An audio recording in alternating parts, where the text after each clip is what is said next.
Have you ever loved someone so much that the moment they were sad, your own heart grew heavy? When we love them, we worry about every little thing. When they're tired, we want to do everything for them. When they're hurting, we wish we could carry the pain for them. And then one day we realize the very person we love the most is the one who hurts us the most. We begin to ask ourselves, why is it that I truly love this person, yet they seem indifferent? Why does the more I care, the farther they drift away?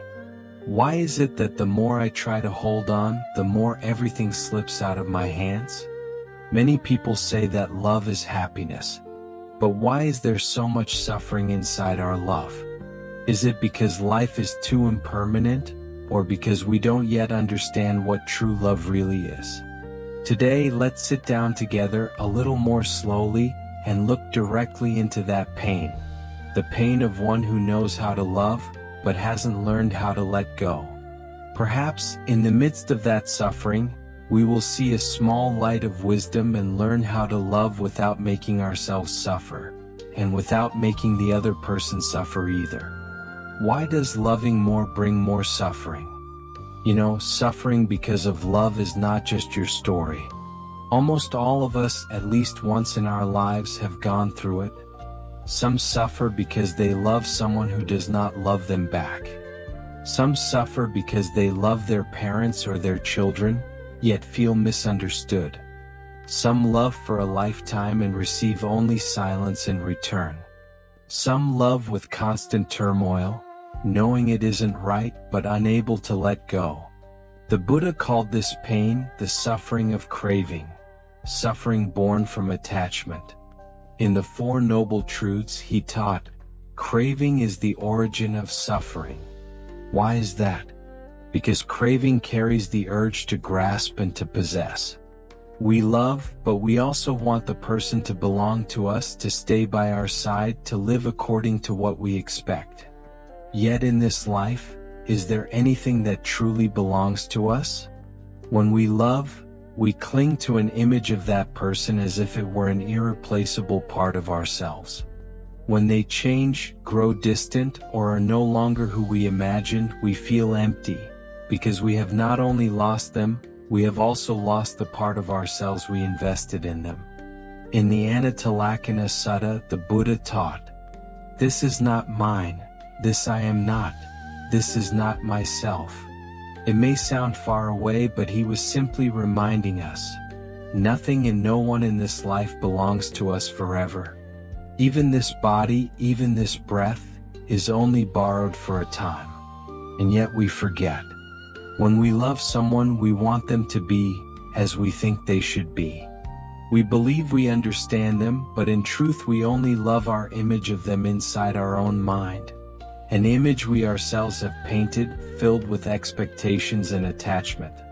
Then we suffer because the real person out there does not live inside the picture we carry within. There was a woman who loved her husband very much. Every day she cooked, cared for him, and did everything she could just to make him happy. But the more she did, the farther he grew, the colder he became. One day in despair, she cried before the Buddha statue and asked, "I love my husband with all my heart. Why am I suffering so much?" The abbot smiled gently and said, "Please bring the mirror from your room." When she brought it, he asked, "Look into the mirror. If it has a crack, can you see your face clearly?" She answered, "No, the image is distorted." The teacher said, "That is your mind. When your mind is cracked by grasping and expectations, the love you reflect is also distorted. If you wish to see the person you love clearly, you must first polish your own mind." We suffer in love because we love with an attached mind, not an understanding mind. When we love in the right way, love becomes a joy. When we love in the wrong way, love turns into chains. In the Dhammapada, the Buddha taught, "All conditioned things are impermanent, like dew on the tip of grass, like ink upon the water. Feelings, emotions, people, they all change over time. When we first fall in love, the other seems perfect. But after a few years, what once drew us near can become the very thing that irritates us. Instead of accepting this impermanence, we resist it, and that resistance itself creates suffering. Impermanence is not frightening. It is only frightening when we demand that the impermanent be permanent. In truth, impermanence is a blessing, because through it we have the chance to lay down what has grown old. Without impermanence, how could we mature? How could we learn to love more gently? No one makes us suffer. We make ourselves suffer by clinging to illusions. The ego always wants to be recognized, appreciated, and answered. When things don't go our way, it starts to blame, to sulk, and suffering arises. But if we look deeply, we will see that love needs no conditions. To love someone, it is enough to know we have loved sincerely. Whether they understand or reciprocate is their karma. It is not our task to control. In the story of Kisagatami, there was a young mother who lost her only child. In her grief, she carried the child's body from place to place, begging for a way to bring him back to life. When she came to the Buddha, he said, "Bring me a mustard seed from a household that has never known death." She went through the city, asking at every door, but every family had lost someone. And then she realized, death and loss are things no one can escape. She laid her child's body down, wept, and bowed to the Buddha. Her pain did not vanish, but her heart awakened. She understood that suffering is not caused by death itself, but by a mind that cannot accept impermanence. Our love is the same. We do not suffer because we love. We suffer because we want the object of our love to remain unchanged forever. When we learn to accept impermanence, suffering transforms into wisdom. The Buddha taught, "Compassion without wisdom is emotion. Wisdom without compassion is cold." True love needs both. Compassion opens our heart. Wisdom teaches us when to stop. When we love someone, we can ask ourselves, do I want them to be happy, or do I want myself to be happy because I have them? If the answer leans toward the latter, then we are loving from self-attachment, and attachment surely leads to suffering. There is something quite remarkable. When we truly understand the roots of our pain, the pain naturally lightens, even if the situation remains the same. Understanding is light. Like walking at night, if you have a lamp, you can still move forward. Suffering because of love is, in truth, suffering because we have not yet learned to love with wisdom. We cling to the person, to feelings, to the past, and forge our own chains. When we learn that the one we love is a blessing of conditions, not a possession, that change is natural, and that loving does not always mean holding on, then the suffering dissolves even if the other person has not changed. It is our heart that has changed. My dear friend, when we see that suffering in love arises from clinging, from ego, from expectations, the next lesson is not stop loving, but learn to love without suffering. The Buddha never asked us to be cold or indifferent. He showed us how to love in the true spirit of compassion. A love that does not bind, does not possess, does not harm, and above all, does not injure our own heart. In the Anguttara Nikaya, the Buddha taught, "One with a heart of compassion loves all beings, yet is attached to none." Compassion is loving others with the wish that they be happy. Attachment is loving others because we want ourselves to be happy. They sound alike, but their natures are entirely different. Ask yourself, when I love someone, do I truly wish for their peace? Or do I only feel at peace when they remain with me? If it is the latter, I am loving from the self, not from compassion. Love with wisdom knows how to stop. It is like holding a flower in your palm. Grip too tightly and the flower is crushed. Hold it gently and it rests there just fine. Many people fear the word, let go. They think letting go means being indifferent, forgetting, or not loving anymore. In truth, letting go is not abandoning, it is understanding. To let go is to see clearly. We cannot control another person. We cannot force conditions or make the impermanent endure. We can only do our best in the present moment, with a heart that does not cling. In the Heart Sutra, the Buddha taught, "Form is emptiness, emptiness is form." What we are clutching at is there, and yet it does not truly exist as something lasting. Letting go allows love to breathe in freedom. We are not letting go of the person. We are letting go of our demands upon them. When we no longer insist that they be as we wish, tensions and wounds naturally soften. When love brings pain, do not rush to blame. That very pain is often our best teacher. It helps us see our own mind more clearly. The one who hurts us is not an enemy but a mirror. Through them we see our limits. We see where we still cling, still want, still depend. Without them, we would not know how fragile we still are. The Buddha once taught, "No one can make you hurt if your mind does not cling to hurt." Pain is a lesson that helps us grow. One who has suffered in love, if they practice, becomes more generous, more profound, and gentler. When the mind is bright, we no longer ask, "Why did they treat me badly?" but instead, "Why did I let my heart depend so much on them?" That question is the beginning of awakening. There is a common mistake. We often forget to love ourselves. We pour our whole heart into others while ignoring the pain inside our own heart. We forgive them many times, but we never forgive ourselves. The Buddha taught, "Only one who knows how to love themselves can truly love others." If we do not care for our own heart, we will carry our wounds everywhere, even as we try to love. So when you suffer because of someone you love, pause, breathe, and listen to yourself. Ask gently, "What do I need most right now?" Sometimes the answer is not for them to return, but for your own heart to be peaceful again. Tell yourself, "I am worthy of love, and that love must first come from me." Understanding is one thing, practice is another.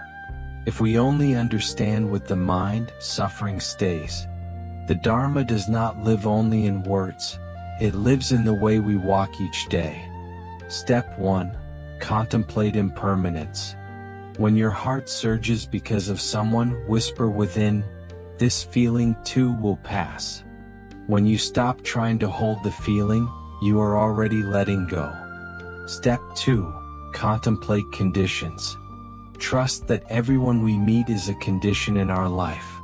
Some come to love us, some come to teach us to let go, and some come only to pass by. Whether they arrive or leave, all are our teachers. Step 3. Cultivate compassion. When someone hurts us, don't rush to resentment. Instead of saying, "They're terrible," try to see, "They are suffering and that is why they act this way." Understanding them lightens our own heart. Step 4. Practice meditation and mindfulness. Spend at least 5 to 10 minutes a day sitting quietly. Simply breathe in, breathe out, and smile. When the breath is calm, the mind is calm. And when the mind is calm, we love in the right way. Someone once asked a Zen master, "Master, I love someone very much, but they don't love me back. I am in so much pain, what should I do?" The master smiled and pointed to the river. "Do you see the water? If you scoop it up in your hand, can you keep it?" The student was silent. The master continued, "To have water, your hand must be open. To truly love, your heart must be open. The tighter you squeeze, the faster it flows away. The more you cling, the farther they go." That answer sounds simple, and yet it can awaken us for a lifetime. The day we stop fearing suffering is the day we begin to understand the way. Without suffering, we would never truly look back at ourselves. One who is grateful for their suffering has already stepped one foot into the door of awakening. Suffering in love teaches us to slow down, to listen deeply, and most importantly, to place our love in the right place. Love is no longer a matter of holding on, but of understanding, feeling, and letting go. Letting go is not losing, it is giving freedom to both ourselves and the other. You see, love is inherently beautiful, but only when it walks with wisdom does it become light. Without wisdom, love turns into a rope that binds, and we ourselves are the first to be tied. Let us learn to love with understanding. To love without demanding, to love without insisting on a return, to love while keeping peace within. That is the love of one who is awake. And when we learn to love in the right way, we will no longer ask, why does loving more bring more suffering?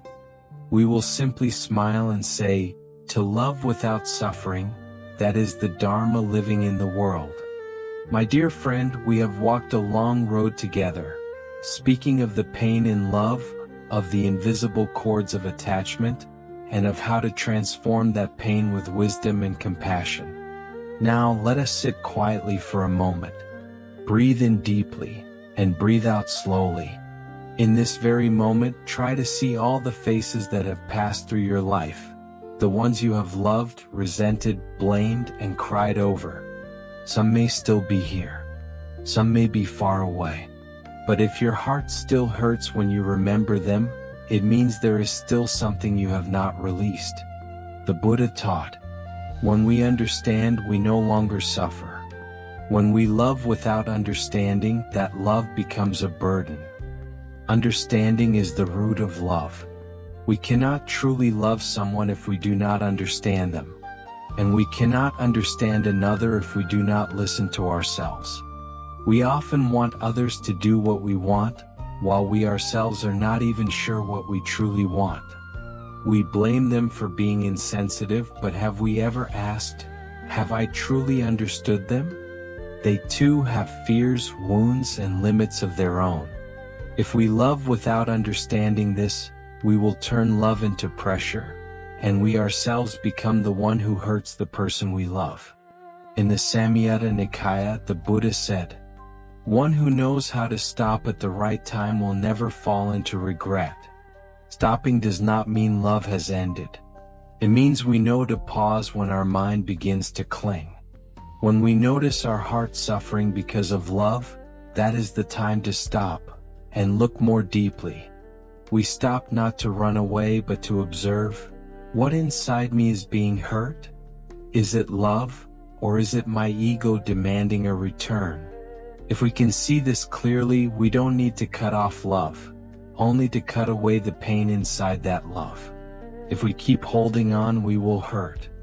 But if we understand that every connection has its own season, we will know how to smile when we meet, and how to place our palms together when it is time to part.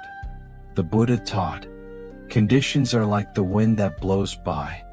Meeting is a blessing, parting is the norm. Let us look at everything as a river. When water flows toward us, it cools us. When it flows away, it lightens us. No water ever abandons us. It simply continues its journey. Many people think forgiveness is letting them off the hook. In truth, forgiveness is freeing ourselves. Resentment, blame, and complaint, these are chains. The tighter we hold them, the more we suffer. They may have already forgotten, but we keep ourselves locked inside the room of the past. Forgiveness does not deny pain. It simply means we choose not to let the pain run our life anymore. In the Dhammapada, the Buddha taught, hatred is never appeased by hatred. By non-hatred alone is hatred appeased. This is a timeless law. When we forgive, our heart grows wide. And when the heart is wide, suffering has no place to stay. After all of this, we realize, no one can make us suffer unless we allow it. No one can make us happy if we are not already at peace within ourselves. Happiness is not about having someone who loves us. It is about having enough understanding to love in the right way. Peace does not come from outside. It sprouts from the mindful heart within. Once, the Buddha asked his disciples, "What do people search for all their lives?" Some said money, some said love, some said fame. The Buddha smiled, "They are only searching for themselves." That short sentence is deep. All our suffering in love ultimately comes from forgetting ourselves. Breathe in, know that you are breathing in. Breathe out, know that you are breathing out. Breathe in, smile to this body. Breathe out, release every trouble in your heart. No need to force anything. Just be fully present in this moment. This is mindfulness, dwelling happily in the here and now, not being pulled back by the past nor swept away by the future. When we rest in the breath, love also comes to rest. When the mind is quiet enough, every why dissolves. Without suffering, how would we know to cherish joy? Without mistakes, how would we learn to understand and to love? The Buddha taught, "From suffering wisdom is born. From darkness light appears." Let us thank those who have hurt us, for they helped us see ourselves more clearly. Let us thank the loves that have ended, for they taught us how to love rightly. And let us thank our own suffering, for it is the teacher that leads us to peace. One day when we hear the question again, why does loving more bring more suffering? We will smile and say, because we did not yet know how to love with wisdom. Now we understand, love is not for possessing. It is for giving and understanding. Love is not for binding. It is for setting each other free. And if someone asks, then what is the right way to love? We can answer softly, to love without hurting ourselves and without hurting the other. To love in the light of understanding and letting go. My dear friend, if you are suffering because of someone you love, trust that this suffering will pass. Nothing lasts forever, not even pain. Use this very suffering to learn how to love more deeply, more clearly, more gently. Each time your heart aches, let it be a bell of mindfulness. In every beat of pain, the Buddha is calling you home. When you can sit quietly, look into your own heart and smile, "Ah, now I understand." In that very moment, the Buddha within you is smiling too.